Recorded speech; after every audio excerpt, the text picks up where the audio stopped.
Goeiedag, baie dankie dat jy saam luister. Ons gaan aan met ons roete 14-6 pitstoppe onder die afdeling stroomop, wat sê in ons navolging van Jesus leef ons stroomop. Roete 14-6 verwys na Johannes 14 vers 6, waar Jesus sê, ek is die weg en die waarheid.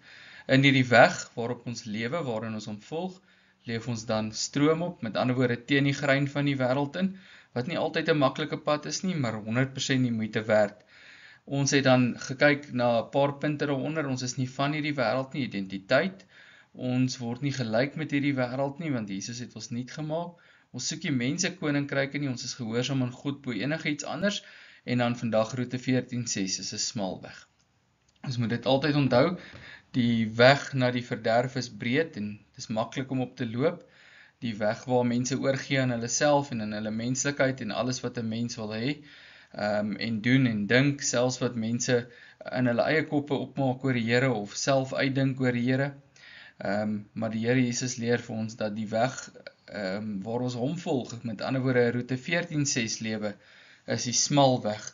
Dis die moeilike weg. Dis die weg waar ons gefokus en gedetermineerd gaan moet bly binne in die baan wat Jesus vir ons baan, binne in die voetspore wat hy vir ons trap. So ons kyk vandag na 5 riglyne wat ons kry uit die woord van die Here vir ons om ons te help om ons fokus te hou en op hierdie pad van die Here te bly. Die eerste een is, volg Jesus se voorbeeld. Jesus self sê vir ons in Lukas 9 vers 23 en die ander sinoptiese evangelies, as iemand agter my wil aankom, moet hy homself verloon, sy kruis opneem en my volg. Jesus stel vir ons die perfekte voorbeeld. Ons moet mense wees wat sy voorbeeld volg in alles wat ons doen, dink en sê. Dan bly reg gesnoei, Johannes 15 vers 3, julle sal reeds reg gesnoei deur die woorde wat ek vir julle gesê het. Daar sal nooit mense wyshede kom wat wat groter is as die woord van die Here. So iemand kan jou enigiets leer, as dit nie in lyn is met wat die woord van die Here jou leer nie, dan snoei dit uit jou lewe uit. So die Here Jesus leer vir ons in Johannes 15 vers 3, ons is reg gesnoei deur sy woorde. En ons moet elke dag reg gesnoei bly, deur binne in sy woord te leef, uit sy woord te leef. Sy woord as die maatstaf, die kanet te gebruik vir alles in ons lewe en alles daarin te meet.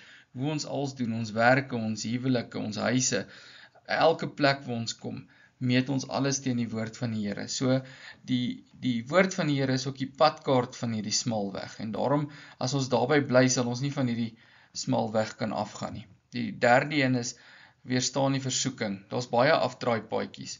En dis baie maklik om op makliker paadjies te gaan. Dis baie maklik om te val vir die versoekings. Maar Jakobus 1 vers 12 sê, gelukkig is die mens wat in die versoekings vas staan. As hy die toets deurstaan het, sal hy oorwinnarsprys die lewe ontvang, wat die Here beloof het aan die wat hom liefhet. Met ander woorde, ons moet ons regtig waar inspan daarvoor om te weerstaan, daar waar dinge ons wil laat afdwaal, en ons oë, soos die Engelsman sou sê, keep your eyes on the prize. Die vierde een is, ons moet leef binne in die krag van die Heilige Gees. Ons kan nie hierdie reg kry uit ons eie uit nie. Galasiërs 5 vers 16 sê, wandel deur die Gees, dan sal hulle beslis nie in die begeertes van die sondige natuur uitvoer nie. Aan die woorde, gehoorsaam aan die Gees, en ons weet die Gees werk deur die woord, so gehoorsaam aan God se Gees en woord, moet ons lewe as disippels wat hom volg in alles. En dan sluit ons af met daai weer iets van jou oë op die doel, keep your eyes on the prize. Ons het gehoor in Jakobus 1 vers 12, die oorwinnaarsprys het vir ons wag. Ons weet Filippense 3 sê Paulus ook, hy span hom in vir die oorwinnaarskroon wat vir ons wag. Die oorwinnaarskroon is ons werklikheid. Die koninkryk is ons doel. Die koning is wie ons wil verheerlik, en daarom hou ons oë op hom. Al is die pad baie keer moeilik om te navigate, bly ons in sy woord, gehoorsaam aan sy Gees en vas in sy voorbeeld. Kom ons bid saam. Here, dis vir mense maklik om in sondigheid op die breë weg te leef, maar het ons disippels van U gemaak en ons gered uit daardie soort lewe uit. En help ons daarom op die smal weg U te verheerlik, deur te leef in en uit en deur wat van U is. Ons bid vir U wysheid en krag, ons bid vir die leiding van die Gees, ons bid dat U woord in ons sal lewe en sal werk, en ons bid dat U sal gee dat ons oë op die hemelse prys sal hou.